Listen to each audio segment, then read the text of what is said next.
Happy birthday to you. Ang dami. Why? Tumingin ka, bobo ka. Joke lang. Bakit nga ba mahalaga ang asignaturang Pilipino sa atin? Una, ang wika.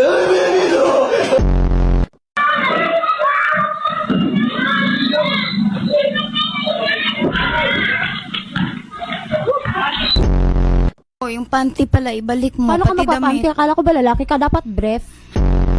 Ano, gabi katabi kita, ang lakas, nag-aano ka. Anong ginagawa mo? Kumakamot, ang tagal mo naman kumakamot, 3 minutes. Tapos yung mga damit doon, antitigas. Sipon ko yun. Sipon!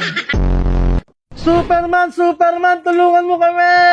Superman! Nasaan ka na? Oh, shit! Superman, tulungan mo kami. Ano kailangan mong tulong? Kailangan ko ng pambili ng bigas. Magtrabaho ka. Gago niya sa process si Elso. Do you wanna build a snowman? Ay, yaw! Tangina mo yan!